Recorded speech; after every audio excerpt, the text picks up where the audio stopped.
하나, 둘, 셋. 네, 여러분 반갑습니다. 2개월 만에 돌아왔습니다. 네, 이제 박사 상일이라고 불러도 됩니다. 2개월 동안 진짜 많은 일이 있었는데요. 이제 박사를 따기 위해 고분분투한 내용을 2개월 전에는 녹음을 했는데 실제로 디펜스를 준비하는 2개월 동안은 집중을 많이 해야 됐기 때문에 녹화를 진행 못해서 여러분들과 만날 수 없었는데 이제 디펜스가 지난주 목요일 날 끝나서 드디어 저한테 이제 녹화를 진행할 시간적 여유가 생겼습니다. 그래서 지금 여러분들 앞에 녹화를 진행하고 있습니다. 유튜브를 촬영하면서 저는 계속 이제 제 후배 여러분들 그리고 박사를 하고자 하는 이제 학부생들 대상으로 녹화를 진행하고 있었기 때문에 그 부분의 관점에 대해서 나름대로 한 디펜스를 끝나고 한 10일 동안 박사가 된 이후에 느낀 조금 소감과 그리고 또 팁이 되는 것들을 좀 나름대로 정리해봤습니다. 그래서 그 중에서도 한 세 가지 카테고리로 나눠볼 수 있는데 그 세 가지 카테고리 중에 일단 첫 번째 파트와 두 번째 파트를 여러분들과 이제 좀 나눠보고자 합니다.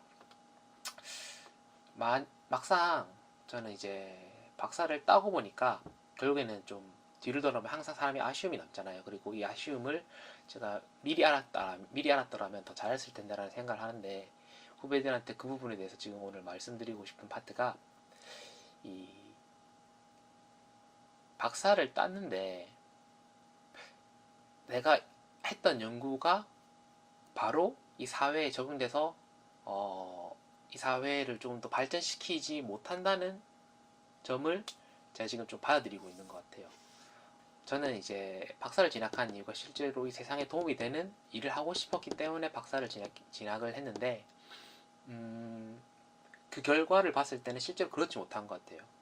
내가 이 세상을 조금 더 좋게 만들 수 있는 한 자그마한 파트에서 또 자그마한 부분을 진행했기 때문에 실제적으로 이 세상에 기여한다라는 느낌은 7년 동안 연구를 했고 그 특정한 목표를 위해서 살았는데도 불구하고 전혀 눈에 보이는 성과가 나타나지 않는 것 같아요. 학계의 특성일 수도 있고 어떻게 보면 아니면 현재 우리가 아니면 그냥 단순히 말하면 제 개인의 한계일 수 있는데 제 개인의 한계라고 생각하기에는 저는 항상 시스템을 중요시 여기는 사람이기 때문에 사실은 한마디로 말하면 이 교육 체계의 실패가 아닌가 하는 게 저는 그렇게 생각합니다. 근데 비단 저만 이렇게 생각을 하면 문제가 있다고 저만 뭐 예를 들어 이 학계에 기여를 못하면 그렇게 말할 수 없겠죠. 근데 실제적으로 많은 연구자들이 박사를 해서 졸업해서 나가는데 그 연구의 성과가 이 세상에 직접적으로 기여가 되지 않는다라고 하는 거는 제 생각에는 이 교육 과정에 문제가 있는 거거든요. 그래서 이 관점에서 제가 후배들한테 얘기하고 싶은 게 뭐냐면 박사라는 게 어떻게 보면 제가 생각했을 때 튜토리얼 기간인 것 같아요. 게임을 진행하게 되면 그 게임에 익숙해지기 위해 우리가 튜토리얼 단계를 거치잖아요. 근데 박사도 저는 그렇다고 생각하거든요. 실제적으로 세상에 도움이 되는 중요한 일을 할 수 있는 포지션은 정해져 있는 것 같아요. 특히나 학계 같은 경우에는. 그리고 그 포지션에 오르고 그리고 내가 생각하는 그 일을 달성하기 위해서는 펀딩이라든지 아니면 뭐랄까 그 추진할 수 있는 네트워크가 형성되어야 되는데 그 네트워크를 형성하는 게 바로 이 지금의 학생 단계거든요. 그렇기 때문에 지금 바로 내가 하는 일이 이 세상에 도움이 된다라는 생각을 가지고 연구를 진행하게 되면 저는 막상 박사를 졸업하고 나니까 굉장히 후회가 많이 남더라고요.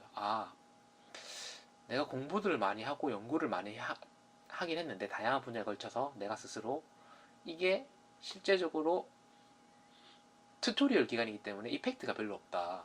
내가 많은 시야와 많은 견지를 가지고 세상을 바라볼 수는 있겠지만 차라리 박사를 지금 제가 7년째 하고 있는데 4년 만에 5년 만에 졸업하고 포닥이라든지 조금 더 경제적 여건을 대우받는 측면에서 같은 일을 진행했으면 차라리 조금 더 내 인생 효율을 봤을 때는 더 좋았겠다라는 조금 생각을 했어요. 그래서 그런 깨달음을 오늘은 여러분과 공유하고 싶었어요.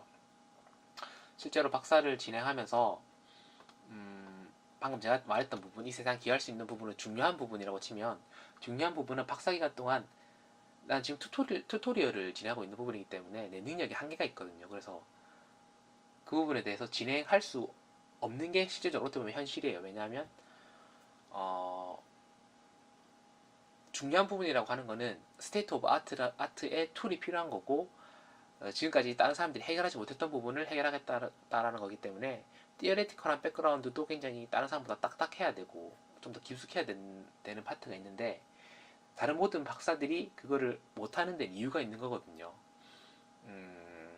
그렇기 때문에 그걸 해결하기 위해서는 남들보다 조금 더 효율적인 방법, 남들보다 조금 더 집중된 시간이 필요한 건데, 그것이 뭐랄까 나한테 주어지지 않는 환경이라면 선택해야 되거든요. 남들이 할 수 있었지만 덜 중요한 부분, 하지만 안 했던 부분을 메꾸면 튜토리얼 개발 중에 빨리 졸업을 할 수 있거든요. 그래서 그 부분에 관해서는 굉장히 제가 조금 후회가 되더라고요. 그래서 여러분들이 박사를 진행하시면서 내가 할 수 있는 부분, 할 수 없는 부분을 분명히 하시고, 그리고 또 내가 할 수 있을 것 같지만 시간이 오래 걸린다, 그리고 박사가 7, 8년 걸릴 것 같으면 그 부분에 관한 판단을 좀 하셔서 효과적으로 연구를 진행했으면 좋겠다라는 생각이 좀 들더라고요. 어, 저는 그래서 7년 동안 박사를 했는데 제 연구가 이어져 나갈 수 없다라는 점, 예를 들어 포닥을 지금 제가 진행을 해야 되는데 제 연구를 이어서 이 세상에 기여할 수 있는 자리로 가는 지금 자리가 사실 저는 사실 지금 좀 막혀 있는 상태거든요. 왜냐하면 국외에 지금 CV를 거의 35통 가까이 보냈는데 그게 다 뭐랄까 답장이 부정적이에요. 답장이 오는 경우도 있고 안 오는 경우도 있는데, 제가 물론 능력이 부족해서 그렇겠지만 어, 튜토리얼 기간 중에 차라리 다른 그런 남들이 할 수 있지만 시간이 아까워서 안 했던 부분을 메꾸었으면 차라리 어, 경쟁력이 더 있지 않았을까라는 생각을 해서 그 부분에 대한 네, 생각을 여러분과 지금 오늘은 좀 공유하고 싶었습니다. 2달 동안 여러분들께 드리고 싶은 말씀이 많았는데, 오늘은 일단 그 한 가지 부분에 대해서, 박사의 효율성에 대해서 좀 먼저 말씀드리고요. 사실은 그 구체적 예시들이 있거든요. 지금 여기 보시면 제가 거의 디펜스 자료를 100페이지 넘게 만들었는데, 이것도 좀 디테일하게 여러분들과 다음에 기회가 되면 얘기를 나눠볼 테니까 또 여러분들 다음에 또 찾아주셨으면 좋겠습니다. 네, 여러분 감사합니다.